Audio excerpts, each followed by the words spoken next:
I was 55 years old before I learned how to say one simple word. No, not loudly, not angrily, just quietly. No. For most of my life, I believed that being a good person meant being available. Available to help, available to listen, available to fix what was broken. If someone needed a ride, I drove. If someone needed money, I lent it. If someone needed emotional support at midnight, I answered the phone. I wore my usefulness like a badge of honor. People described me as kind, reliable, dependable, and I was proud of that. But there was something no one saw. Every time I said yes to others, I was slowly saying no to myself. I did not notice it at first. It happened in small ways. I skipped my evening walks because a colleague needed help finishing a report. I postponed medical checkups because my sister needed babysitting. I canceled a quiet weekend alone because a friend felt lonely after a breakup. None of these decisions seemed dramatic. Each one felt reasonable. Each one felt generous. But over the years, they piled up like quiet stones inside my chest, heavy, unseen, unquestioned. When I turned 55, something inside me felt tired. Not physically tired, not the kind of tired that sleep could fix. It was a deeper exhaustion, the exhaustion of always adjusting, always accommodating, always bending. I began to notice a strange resentment growing in me. I did not like it. It made me feel ashamed. After all, I was the helpful one, the calm one, the strong one. Why was I starting to feel irritated when people asked for help? Why did simple requests feel like pressure? One evening, I was sitting at my kitchen table. The house was quiet. The clock on the wall ticked slowly. My phone lit up with a message from a coworker. Can you review my presentation tonight? I know it's late, but I really need your feedback. It was already 9:30 p.m. I had planned to read a few pages of a book and sleep early. My first instinct was automatic. Of course, yes, no problem. That was my pattern. But my fingers did not move. Instead, I stared at the message. I felt that familiar tightness in my chest, that silent pressure, the expectation, and then a very soft voice inside me asked a question I had never allowed before. What about you? The question surprised me. What about me?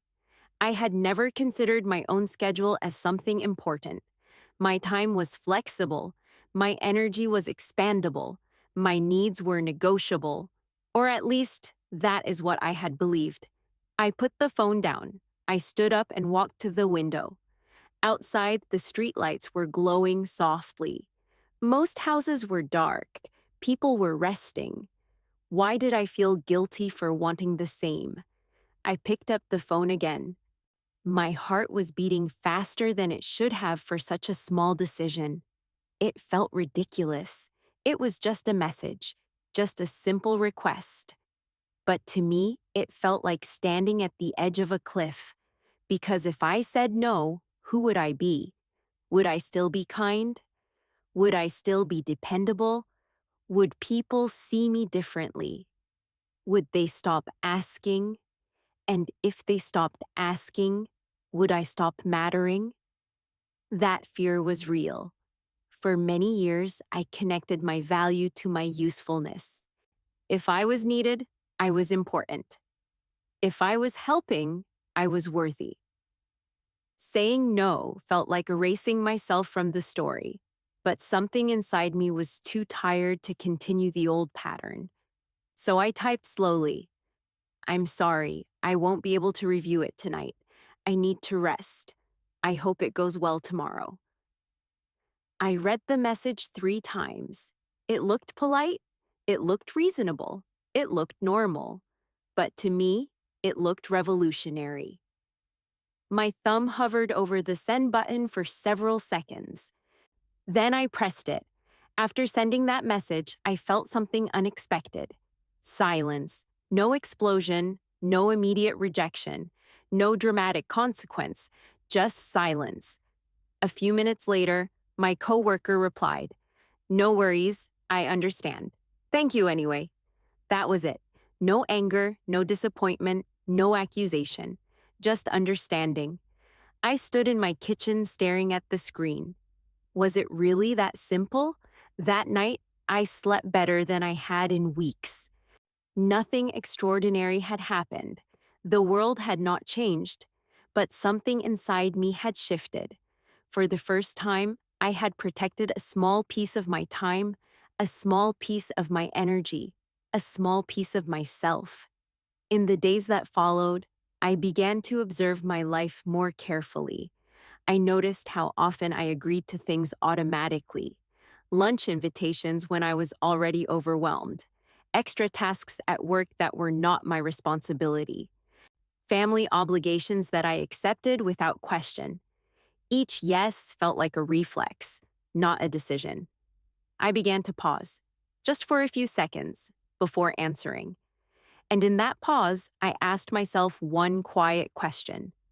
Do I truly want to do this? Sometimes the answer was yes. And when it was yes, I felt genuine. I felt generous in a healthy way. But sometimes the answer was no. And that was new. That was uncomfortable. But it was honest. Saying no did not make me loud. It did not make me dramatic. It did not turn me into a different person. It simply made my life clearer. I began to see how much noise I had allowed into my days. Not because people were selfish, but because I never set boundaries. I had trained the world to believe I was always available. And now, at 55, I was slowly retraining it. The word no did not come easily. It still felt heavy in my mouth. Sometimes my voice shook slightly. Sometimes I added too many explanations. I'm sorry. I wish I could, but I have so much going on. And maybe next time, I was still learning. Still unlearning the belief that rest is selfish. Still unlearning the idea that boundaries are cruel. But each time I said no, something interesting happened. My calendar became lighter. My evenings became quieter. My thoughts became slower. And in that new space, I began to rediscover simple things. Reading without rushing, walking without checking my phone, cooking without multitasking. I realized that simplicity is not about having less. It is about protecting what matters. At 55, I finally understood that saying no to others can sometimes be the most respectful way to say yes to yourself. This is where the change began, not with a dramatic confrontation, not with a loud declaration, but with one quiet message sent from a kitchen table at night. One simple word. No. After that first no, I expected life to become easier immediately. I imagined a clean break from the old pattern, a new version of myself, calm, balanced, confident. But real change is quieter than that. It does not arrive with applause. It arrives with small tests. The next test came only 3 days later. My older brother called on a Sunday afternoon. His voice was warm, familiar. Can you come over and help me reorganize the garage? Hey, I know you're good at these things. He did not mean harm. He trusted me. He depended on me.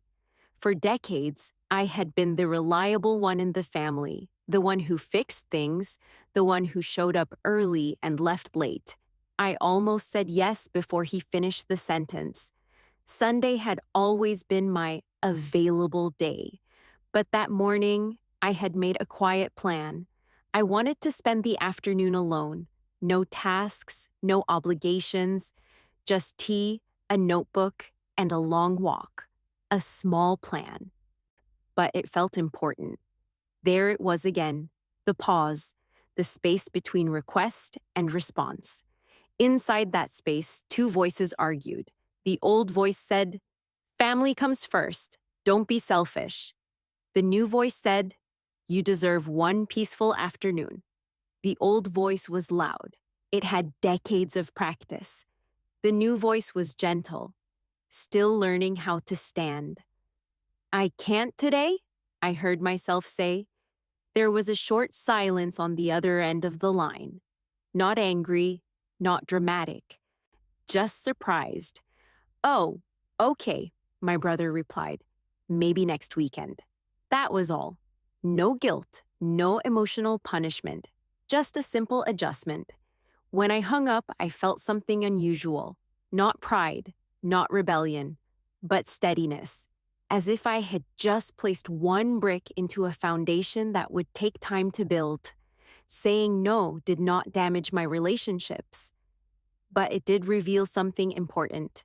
For years, I had assumed that people would be disappointed, that they would withdraw, that they would see me as less caring. In reality, most people adapted quickly. It was I who struggled the most, because my identity was shifting. If I was not always helpful, who was I? If I was not the problem solver, what role did I play? For a long time, I had confused kindness with constant availability. But kindness without boundaries turns into quiet resentment. And resentment, even if unspoken, changes the way we show up. I began to notice that when I chose carefully, or when I helped because I truly wanted to, my energy felt different, lighter, cleaner. There was no hidden frustration attached. At work, the changes were even more subtle. A younger colleague often asked me to double check her emails. At first, it seemed harmless, but it became routine. Every draft, every message, every decision.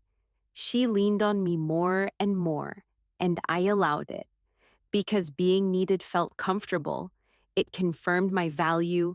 But one afternoon, and as she stood beside my desk with another document in her hand, I felt that familiar tightness again. Not anger, just pressure. I think you can send this without my review, I said calmly. She looked uncertain. Are you sure? Yes, I replied. You're capable. Trust yourself. She hesitated, then nodded. The next week, she brought fewer drafts. The week after that, almost none. I realized something important in that moment. By always saying yes, I had prevented her from growing. My constant availability had created dependence. Sometimes saying no is not rejection, it is respect. But not every situation felt that clear. There were moments when guilt returned. A friend invited me to a long dinner on a weekday. I was tired. I wanted to rest. I said no.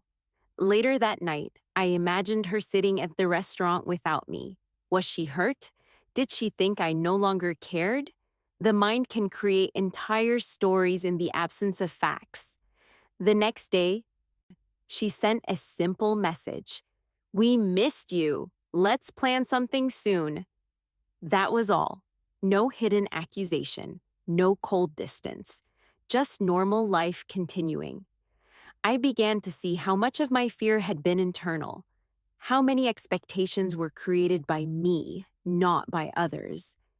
I had built a version of myself that never disappointed anyone, but that version was exhausting. It required constant performance, constant emotional monitoring, constant self-neglect. As weeks passed, my schedule changed in visible ways. There were empty evenings, free weekends, unplanned hours. At first, the emptiness felt uncomfortable. I was not used to space. I was used to filling every gap with responsibility. Now, the gaps remained open.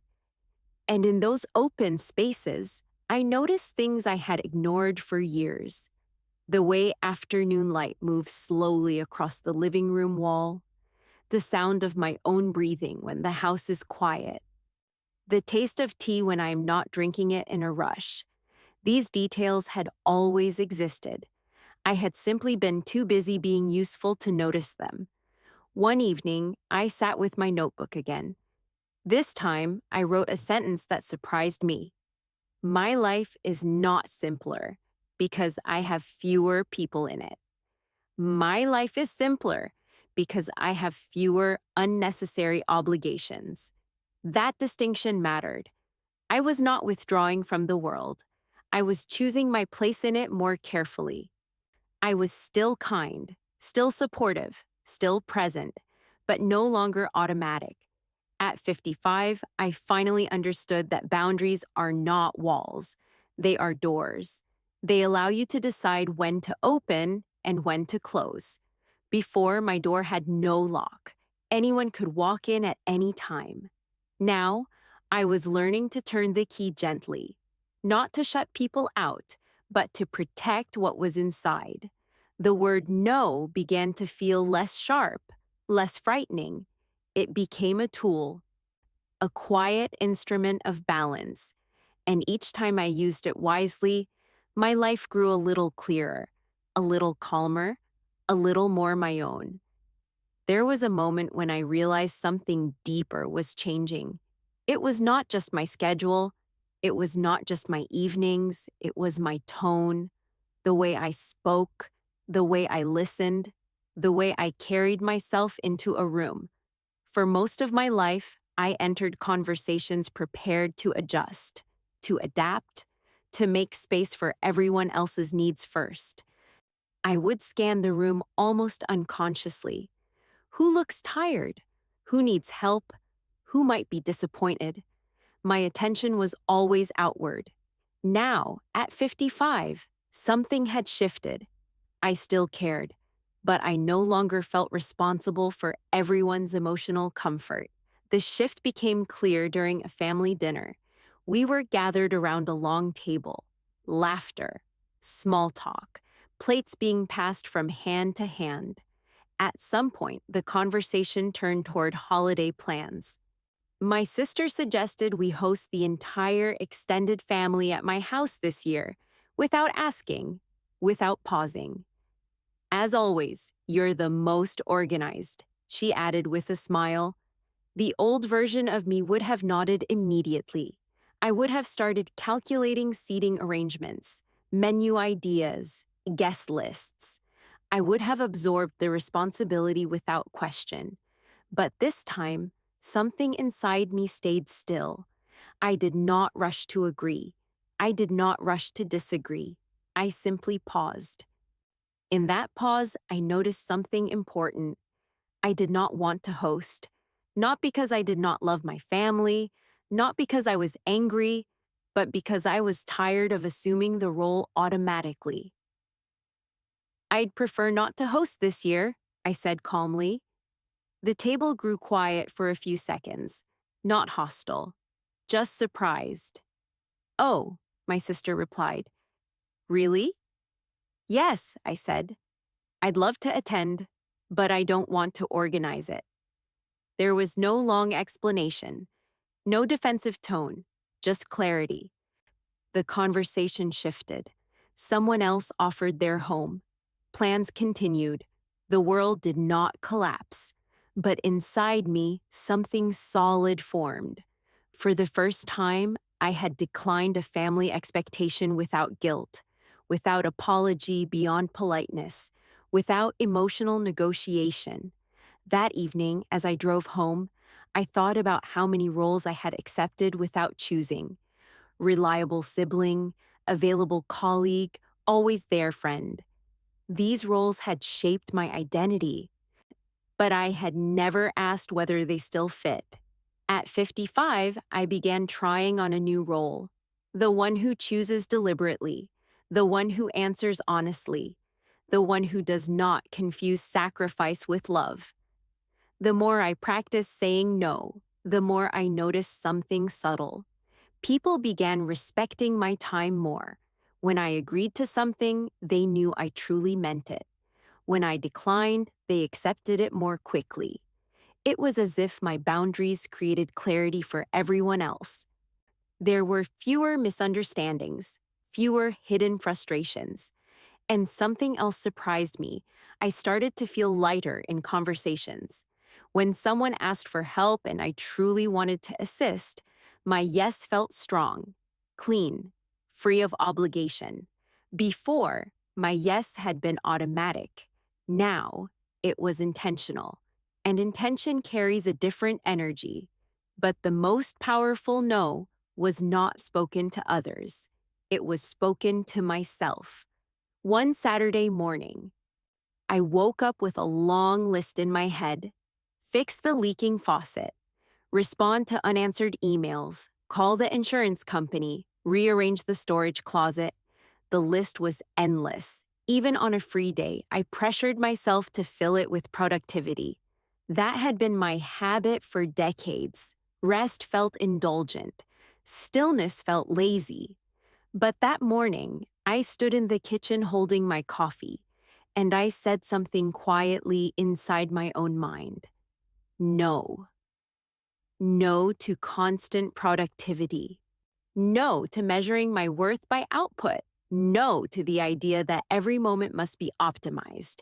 Instead, I sat by the window, no phone, no task, just silence. At first, it felt uncomfortable. My body was used to movement. My mind was used to urgency. But slowly, my breathing slowed. The sunlight warmed the floor, and I realized how rarely I allowed myself to exist without purpose. This too was a boundary against my own expectations.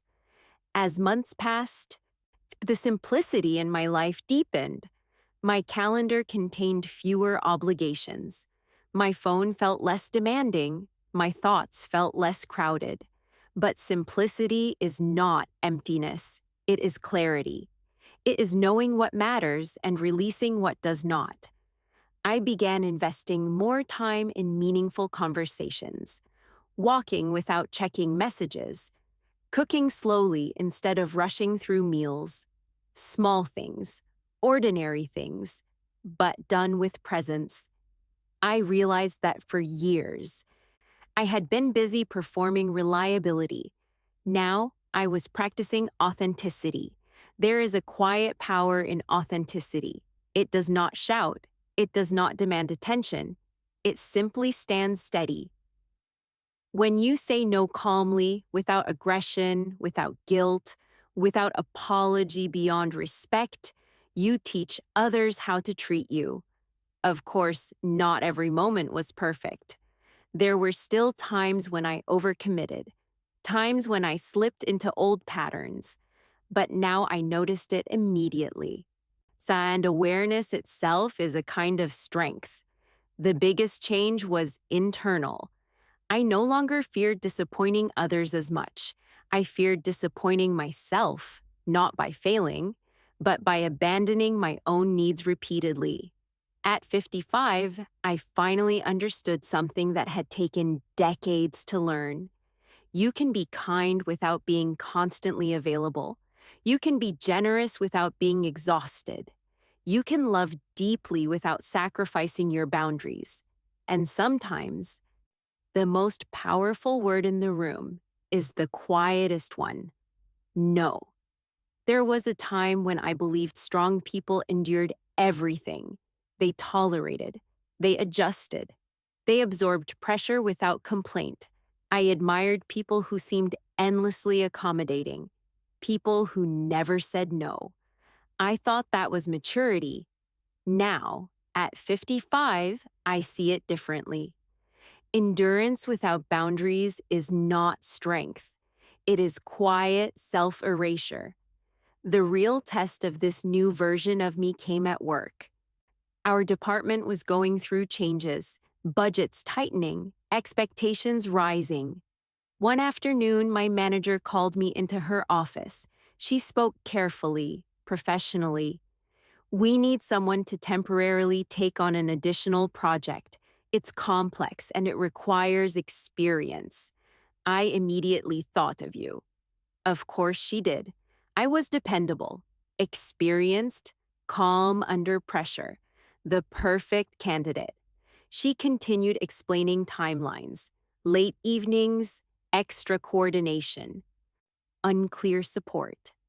As she spoke, I felt two familiar sensations: pride and pressure. Pride because I was trusted, pressure because I knew what this would cost me: my evenings, my energy, my already balanced routine.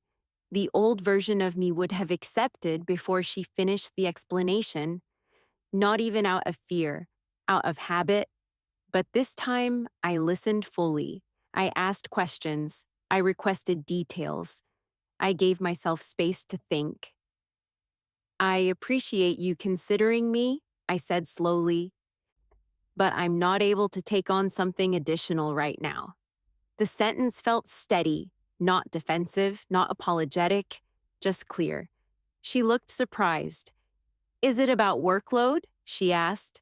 "It's about capacity," I replied.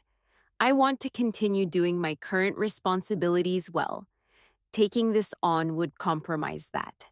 There was silence in the room, not hostile, just unexpected. Finally, she nodded. "I understand," she said. "Thank you for being honest." That was it. No argument. No threat. No punishment. I walked back to my desk with my heart beating faster than usual. Not from fear, from realization. I had just protected my balance without losing respect. That evening, as I walked home, I thought about how many years I had equated saying yes with being valuable.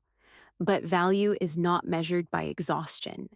Value is measured by clarity, by consistency, by integrity. When I said no to that project, I was not rejecting responsibility. I was choosing sustainability. There is a difference.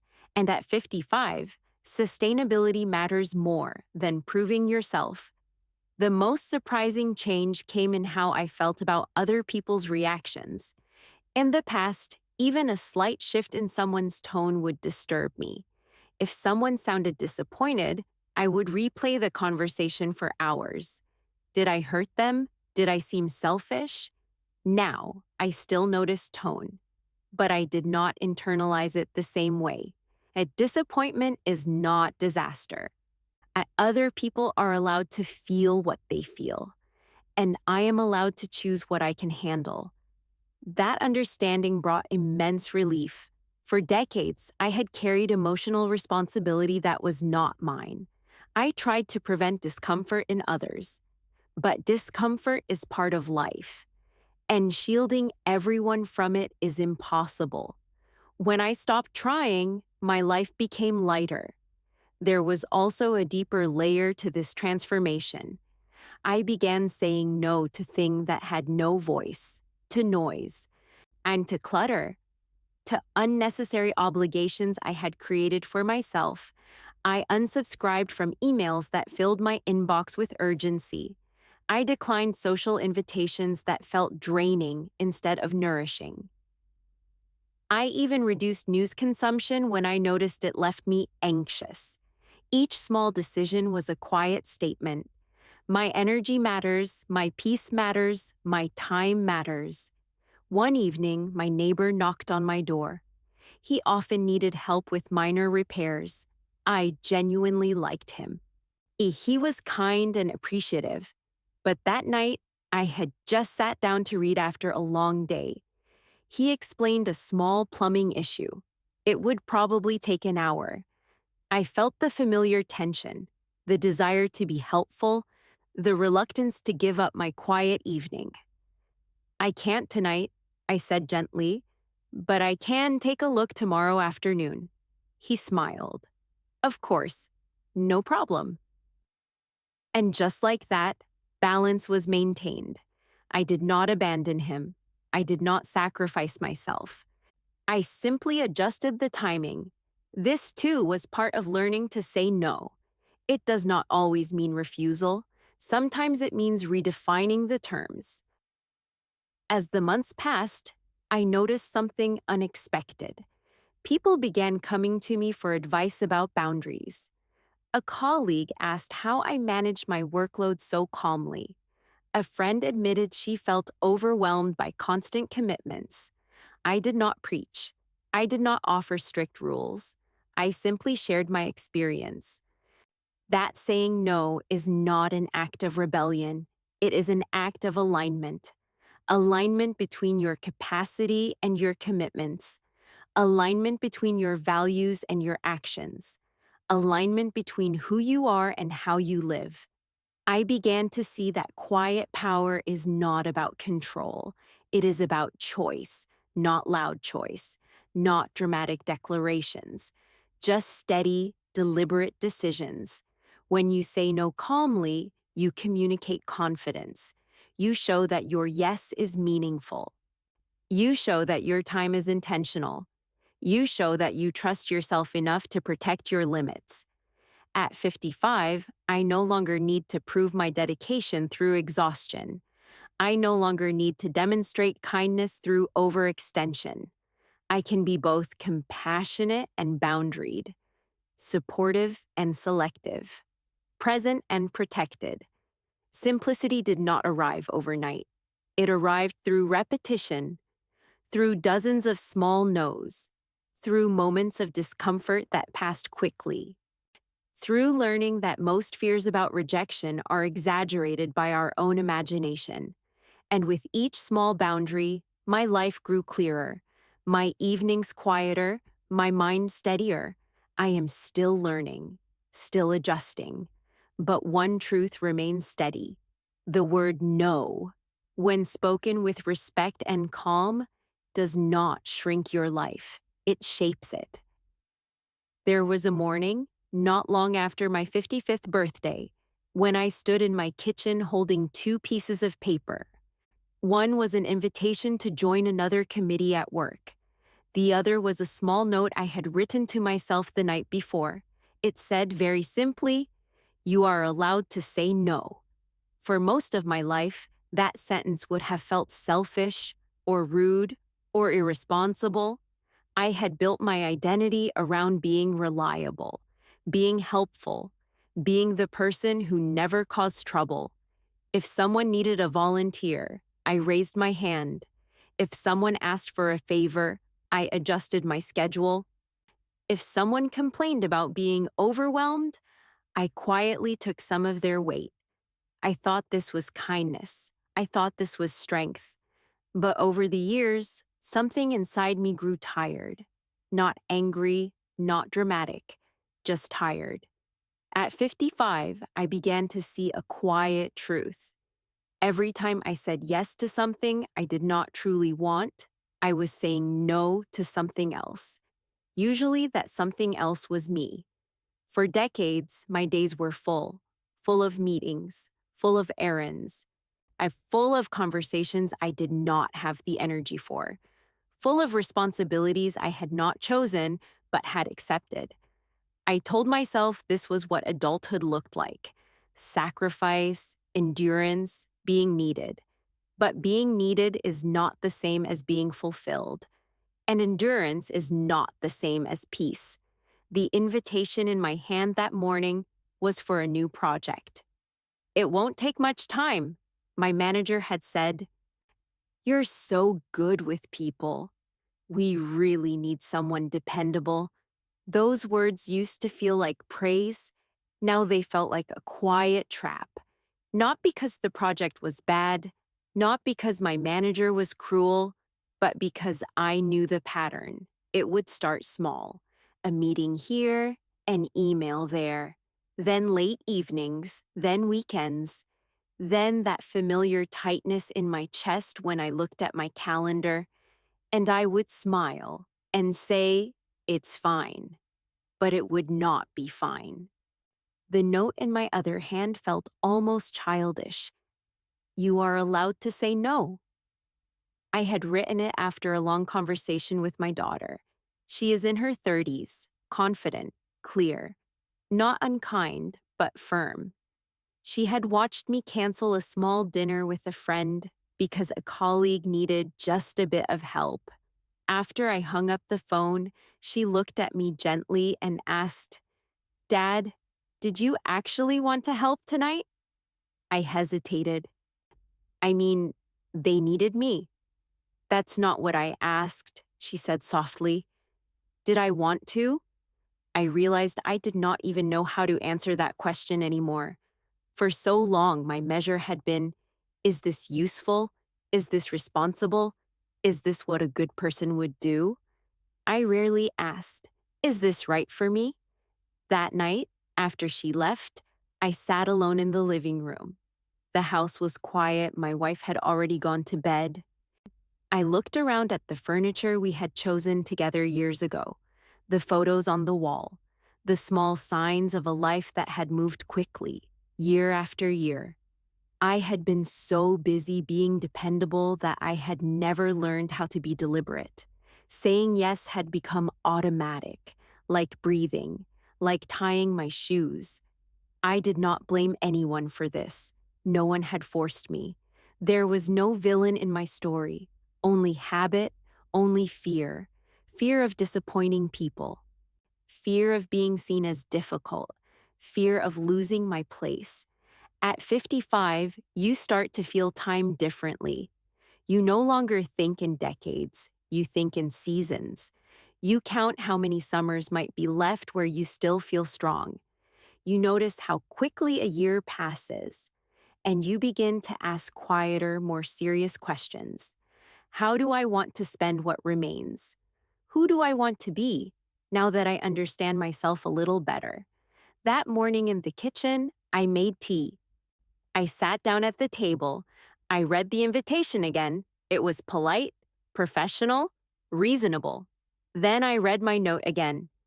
You are allowed to say no. My heart beat faster than it should have for such a small decision. It felt almost dramatic, as if I were about to resign from my job, as if I were about to end a relationship, but all I was about to do was decline one extra responsibility. I opened my laptop. I began to type. Thank you for thinking of me. My fingers paused. This was the dangerous part. This was where I usually change direction, where I wrote, I'd be happy to help. Instead, I continued, but I won't be able to take this on right now. I need to focus on my current priorities. I read the sentence 3 times. It was respectful. It was honest. It did not apologize for existing. I felt a strange mix of relief and guilt, as if I had broken a small rule. I almost deleted it, almost softened it, almost added, if you really need me, I can try. But I did not. I pressed send, nothing exploded, no alarm sounded, no angry reply arrived immediately. The world continued, but inside me, something shifted. For the first time in decades, I had chosen my capacity over someone else's expectations. I had not explained my entire life story. I had not justified my exhaustion. I had not offered a future compromise. I had simply said no. The simplicity of it surprised me. That evening, I went for a walk, not because I had to clear my head after another long day, not because I needed to calm down after solving someone else's problem, just because I wanted to. The sky was pale blue. The air was cool. I noticed the sound of my footsteps on the pavement. I noticed the rhythm of my breathing. I realized how rare it had been in the past few years to do something without a hidden obligation attached. Even my hobbies had turned into responsibilities. If I joined a club, I ended up organizing it. If I volunteered once, I became a permanent helper. If I helped a friend move, I became the strong one everyone called. There is a quiet danger in being competent. People trust you, and trust slowly becomes expectation. Expectation slowly becomes pressure. Pressure slowly becomes identity. At 55, I was gently untangling myself from that identity, not rejecting it, not becoming selfish, but redefining it. Saying no did not mean I would never help again. It did not mean I would become cold. It did not mean I would disappoint everyone. It meant I would choose. Choice is a powerful thing, especially when you have spent years feeling like you had none. The reply from my manager came later that afternoon. Thanks for letting me know. I understand. That was all. No anger, no punishment, no dramatic consequence. I stared at the screen for a long time. Was it always this simple? Had I built years of quiet exhaustion on assumptions that were never fully tested? That night, I told my wife what I had done. She smiled in a way that was both proud and relieved. I've been waiting for you to realize you could do that, she said. Waiting. How many people in my life had quietly seen my pattern? How many had wished I would protect myself a little more? We sat together on the couch. No television, no phones, just quiet. For once, I did not feel pulled in 10 directions. I did not mentally list unfinished tasks. I did not rehearse tomorrow's conversations. There was space, small, fragile, but real. Saying no had not changed my entire life in one day.